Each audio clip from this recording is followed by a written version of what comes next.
सभी विद्यार्थियों को मेरा वंदे मातरम। मैं विकास श्रीवास्तव विक्रमादित्य आईएएस गोरखपुर के यूट्यूब चैनल पर आपका स्वागत करता हूं। जैसा कि प्यारे विद्यार्थियों आपको मालूम है कि हमारा चैनल ऑनलाइन क्लासेस प्रारंभ करने वाला है। उसके तहत हम आपको डेमो लेक्चर दे रहे हैं, इंट्रोडक्शन लेक्चर दे रहे हैं कि किस प्रकार से हम अपने ऑनलाइन क्लासेस में आपको टीच करेंगे या पढ़ाएंगे। इसके तहत मैंने अपने चैनल पर कई वीडियो दे रखे हैं। एक वीडियो मैंने इसके पहले एक लेक्चर दिया था और आज मैं हिस्ट्री पर एक नया लेक्चर देने जा रहा हूं। पॉलिटी पे लेक्चर हो चुका है और आज मैं हिस्ट्री का एक लेक्चर, डेमो लेक्चर आपके लिए इंट्रोडक्शन लेक्चर ले रहा हूं। और हिस्ट्री के तहत आज हम लोग पढ़ेंगे मॉडर्न हिस्ट्री, और मॉडर्न हिस्ट्री का एक महत्वपूर्ण चैप्टर लेंगे सामाजिक धार्मिक आंदोलन। सामाजिक धार्मिक आंदोलन। अब सामाजिक धार्मिक आंदोलन, सामाजिक धार्मिक आंदोलन आधुनिक भारत का एक महत्वपूर्ण चैप्टर है। और मैंने आपको अपने लेक्चर्स के तहत यह पहले भी बताया है कि हम अपने जो भी लेक्चर चैप्टर के अंदर लेंगे उसमें मैं आपको यह दिखाऊंगा कि प्री कम मेंस की तैयारी कैसे की जाती है। यानी कि जो चैप्टर हम लेंगे उसमें ये देखेंगे कि कैसे उसमें प्री के तथ्य कलेक्ट हो रहे हैं, क्योंकि प्री में एक्चुअल में फैक्चुअल होना पड़ता है और मेंस में विश्लेषणात्मक होना पड़ता है। यानी तथ्यात्मक और विश्लेषणात्मक का एक संगम हम यहां करेंगे, तथ्य और विश्लेषण का। तथ्य जो आपको प्री और मेंस दोनों में काम आएगा और विश्लेषण जो आपके मेंस में काम आएगा। क्योंकि आयोग की अब मंशा यही है। देखिए, अब 200 से 250 शब्दों के प्रश्न हो रहे हैं, 10 से 12 मिनट का प्रश्न आपके पास वहां समय है। आप विश्लेषणात्मक होंगे, तथ्यात्मक होंगे, ये अब पूरा क्लियर नहीं है। वो तो परिस्थिति जन्य है कि आप वहां क्या हो रहे हैं, लेकिन तैयारी हमें दोनों ढंग से करना पड़ेगा। ऐसा नहीं कि जब 600 शब्द आते थे तभी हम विश्लेषण कर रहे थे।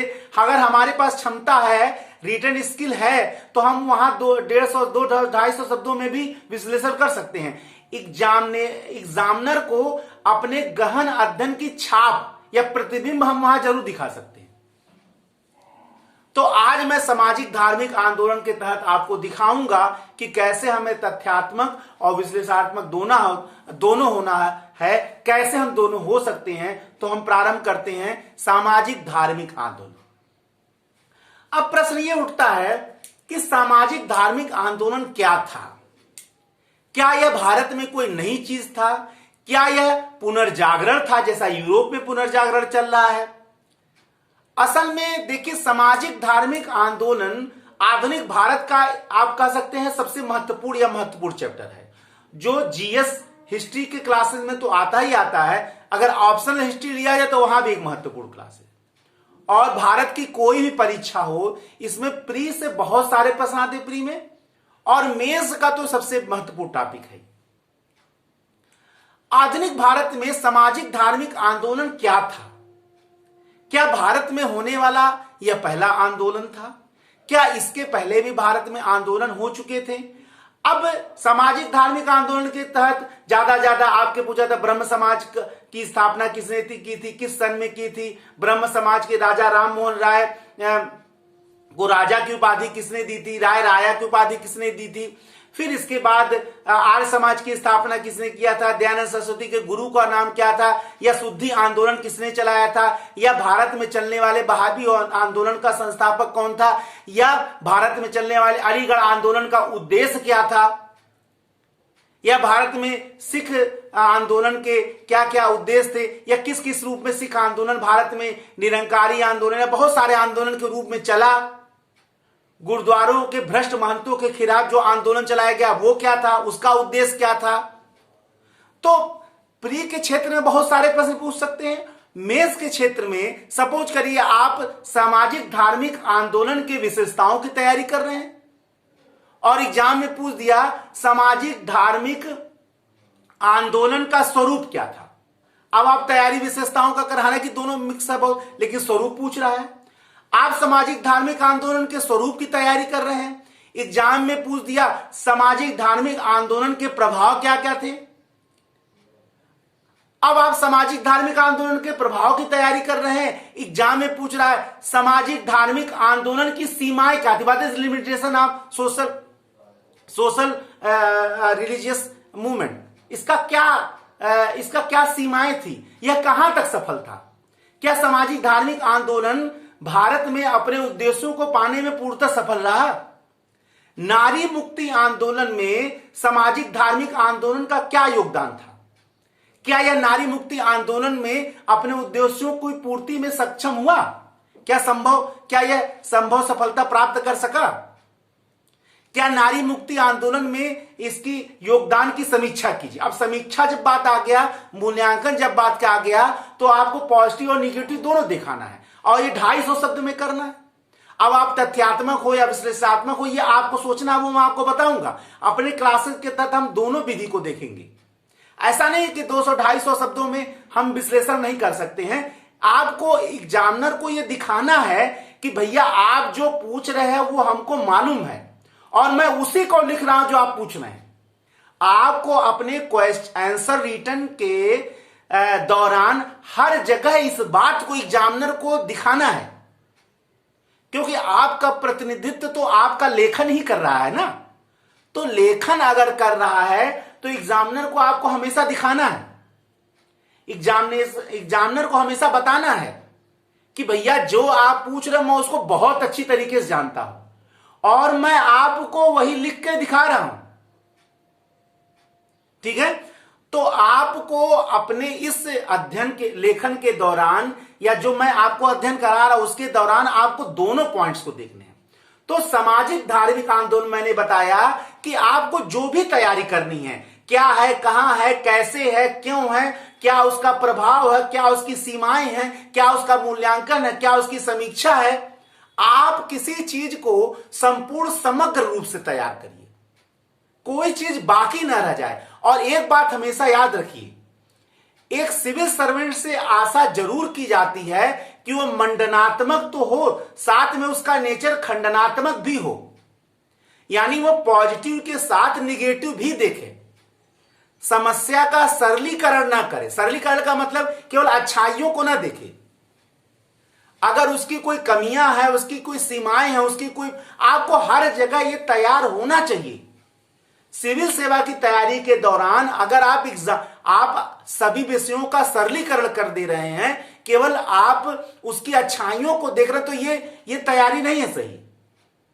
आपको मंडनात्मक के साथ खंडनात्मक भी होना पड़ेगा, पॉजिटिव के साथ निगेटिव भी होना पड़ेगा, भले ही बाल का खाल उधेड़ना पड़े। आपको हर चीज, और जब आपके अध्ययन गहन हो जाएगा तो अंदर से खुद ही इतना आवाज आ जाएगा कि अब मैं पूर्ण तैयार हूं। ठीक है, आप स्वयं भी इसको बहुत आसानी से देख सकते हैं ऐसा करके। और अपने तैयारी के दौरान मैं रोज आपको इसका गाइड करता रहूंगा, एक मोरल थॉट्स के रूप में, एक मोरल लेक्चर के रूप में हमेशा आपको मैं बताता रहूंगा क्या करना, कब करना, कैसे करना है। ठीक है, तो सामाजिक धार्मिक आंदोलन का सबसे पहले हम जाने ये क्या था। देखिए देखिए भारत की धरती एक ऐसी धरती रही है जो शोषण को, बुराइयों को या रूढ़ियों को या आडंबर को हमेशा उसने स्वीकार नहीं किया। जब पूरी दुनिया जंगलों में घूम रही थी तब हमारे पुरखों ने एक बड़े से बड़ा साम्राज्य स्थापित किया था। जब भारत में वैदिक सभ्यता अपने चरम पर थी और उसमें तमाम आडंबर आ चुके थे, तो उस समय भी धार्मिक आंदोलन प्रारंभ हुआ। भारत की धरती दुनिया की एकमात्र ऐसी धरती है जहां काल के तीनों चरणों में धार्मिक रूढ़ियों के प्रति, धार्मिक आडंबर के प्रति, धार्मिक पाखंड के प्रति आंदोलन हुए। प्राचीन काल में बौद्ध और जैन धर्म के रूप में, मध्यकाल में भक्ति आंदोलन के रूप में और आधुनिक काल में सामाजिक धार्मिक आंदोलन के रूप में। आज हम उसी धार्मिक आंदोलन के बाद में कर रहे हैं सामाजिक धार्मिक आंदोलन। प्रश्न यह है कि क्यों नहीं हम इसको केवल धार्मिक आंदोलन कर रहे हैं। देखिए समाज में जो उस समय रूढ़ियां व्याप्ति, अब सामाजिक धार्मिक आंदोलन क्यों इसका नाम पड़ा, क्योंकि समाज में जो उस समय रूढ़ियां थी, चाहे वो महिलाओं के प्रति थी, चाहे वो वर्गों के प्रति थी, चाहे वो वर्णों के प्रति थी, चाहे वो व्यक्तियों के प्रति थी, जो भी रूढ़ियां थी समाज में, उनको धर्म से पोषण मिल रहा था। यानी उनका समर्थन जो है वो धर्म से मिल रहा था। यानी कि अगर उन रूढ़ियों को, उन पाखंडों को दूर करना था तो समाज के साथ धर्म की भी सफाई आवश्यक थी।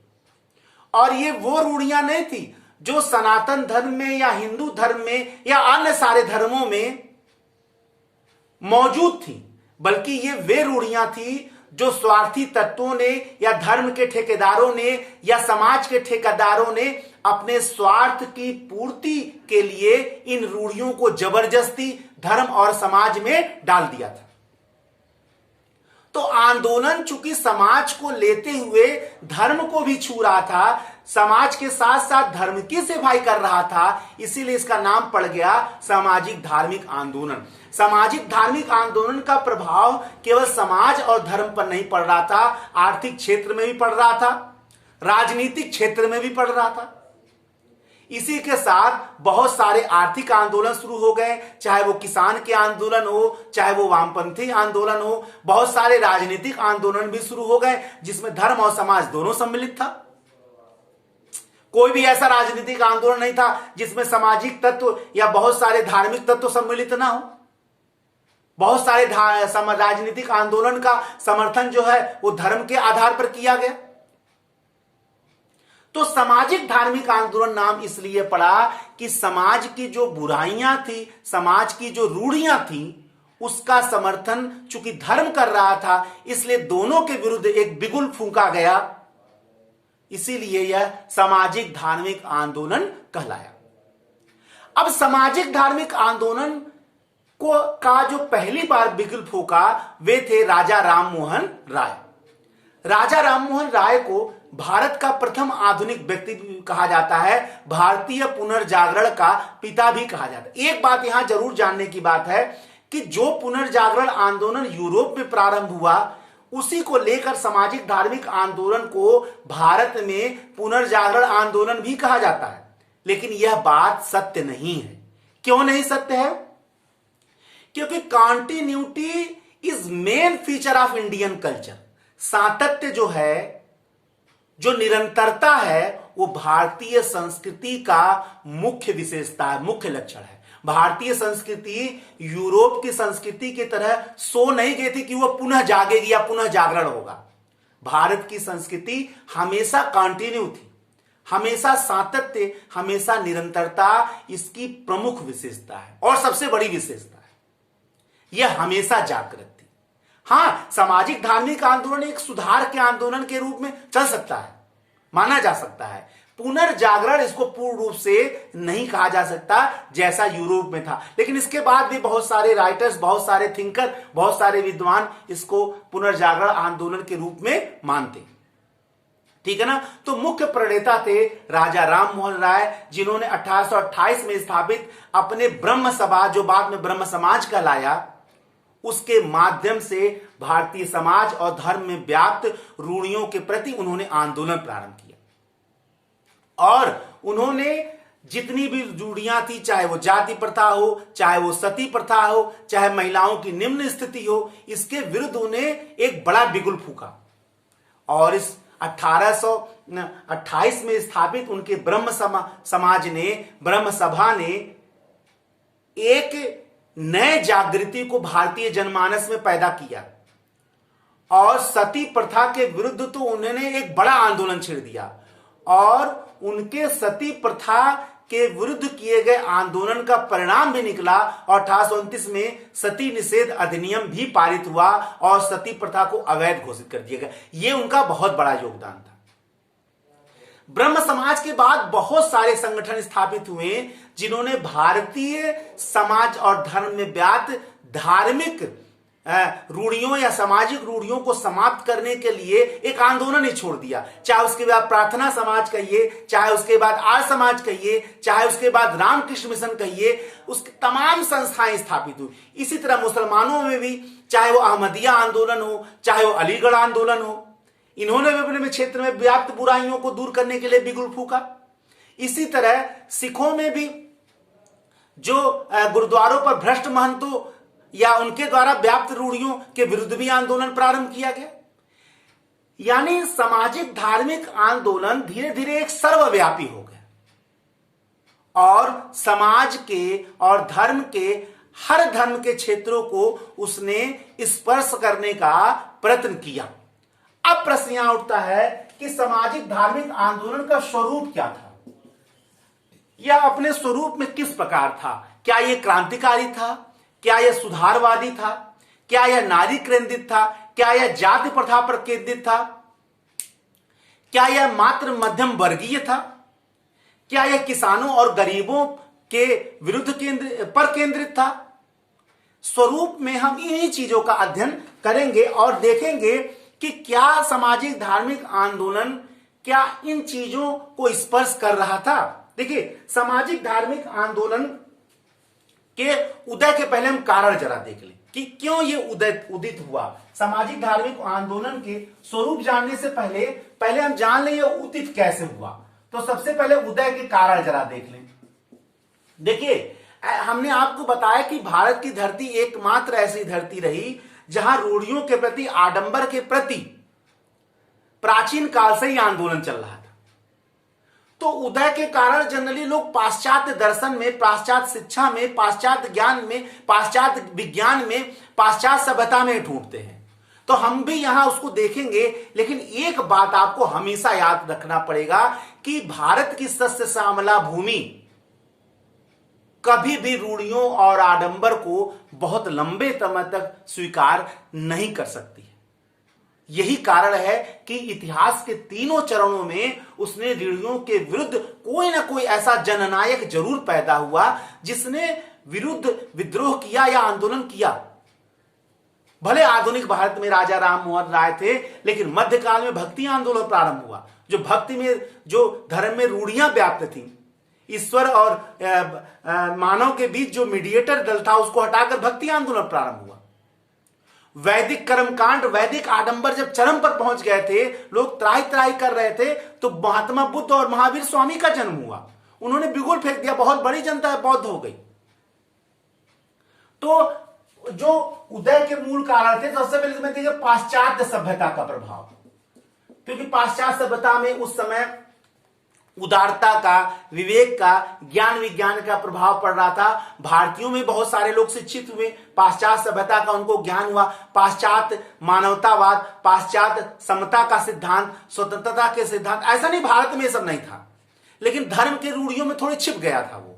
तो इन लोगों ने ध्यान दिया, जो पढ़े लिखे शिक्षित लोग थे, पाश्चात्य सभ्यता से प्रभावित, तो उन्हें लगा कि भारत में जो रूढ़ियां हैं वो उचित नहीं है।